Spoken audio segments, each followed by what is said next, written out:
Okay, in this video I'm going to show you how to use the new feature which we just came out with called Keyword Finder.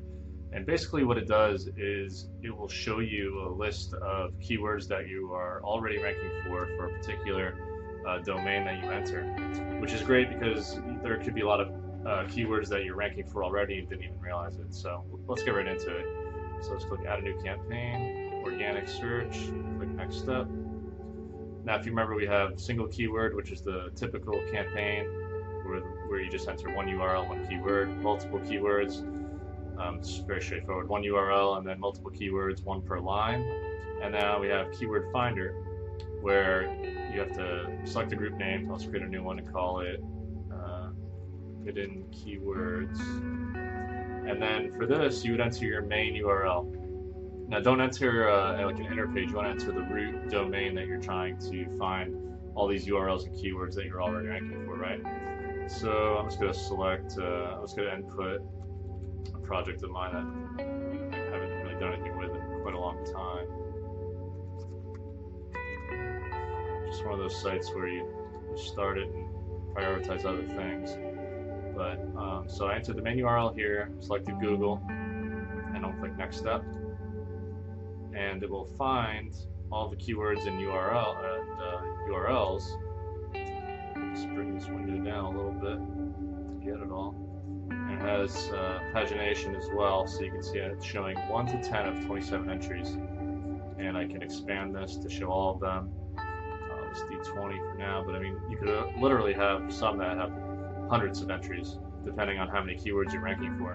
So it shows you, the URL that you have and the keyword that particular URL is ranking for, and then the rank. And it just does that throughout. So here's one for St. Louis, here's one for Chicago, so on and so on. And what you can do is you can just select all of them here by clicking this, or you can just kind of pick and choose the ones that you want to target.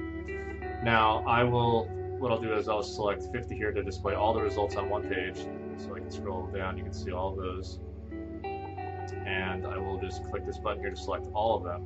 And as I go through the rest of the campaign, Auto Keyword Updater is a really cool feature. And you can just read this here, but basically what this does is if you enable it, which it's on by default, if you start to rank for any new URLs and keywords, after you generate these campaigns. So right now we have 27 total. So let's say in a couple days, number 28 pops up, you have a new URL and a new keyword. We'll find that automatically and we'll create that new campaign for you. So that's a pretty neat feature to have. If you are happy with just what shows up here and you don't want to ever automatically add to those campaigns, you can just disable that. I don't really know why you would want to. I would definitely just want to keep that on.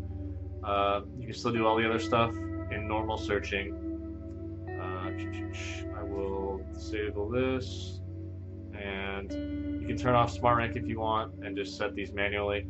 A lot of that's going to depend on what you think the search volume is for this. Some of these terms are probably low search volume, but you can trust SmartRank and it'll automatically update for each one, which is a nice thing to do.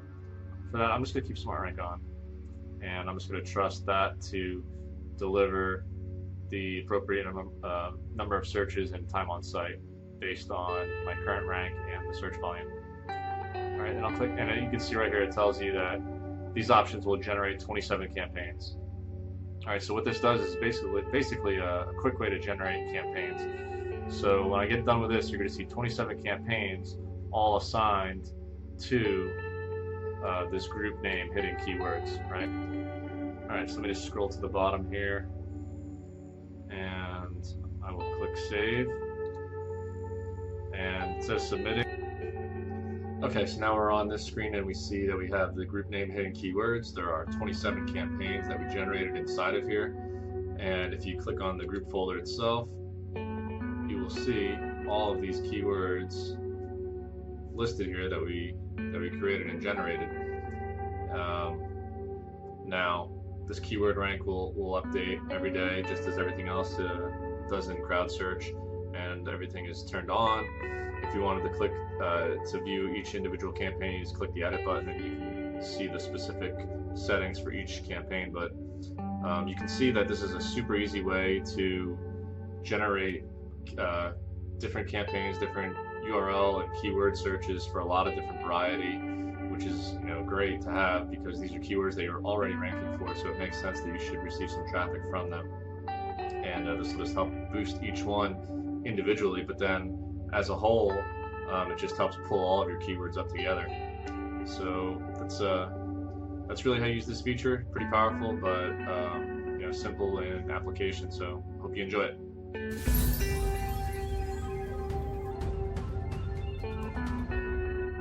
Here's a few things that might make your first time playing Overwatch a little bit easier. Health packs come in two varieties, a small cylinder and a large square pack. The larger one will fully restore your health, while the smaller one will only restore a portion. Don't go into a match thinking you're going to stick with one character. Adapt to the changing scenario and enemy team. If you pick Bastion but the enemy team has a great tracer who keeps showing up behind you, change characters. Until you're a little more comfortable with the characters and maps, stick with playing attack characters during the attack phase and defense characters during the defense stage.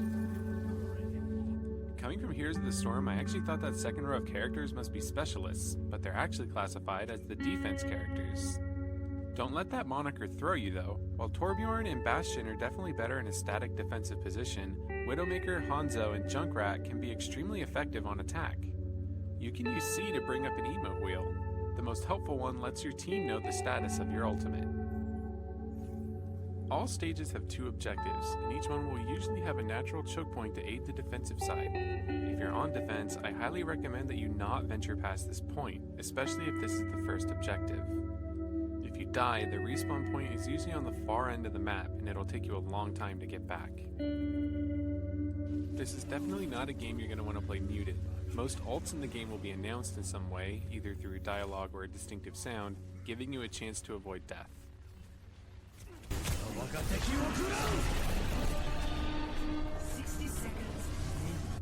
Overtime is a great mechanic that gives you an opportunity to complete an objective as long as you're on it, near it, or in the area. If no one is near enough to the objective, the timer will start dwindling down. The timer will completely reset though if anyone on your team gets close enough again. I hope a few of these tips will make Overwatch go a bit more smoothly. Leave a comment below if there's anything you think a new player to Overwatch ought to know. You can also check out our review of Overwatch or see some of our other tips and tricks. As always, thank you for watching.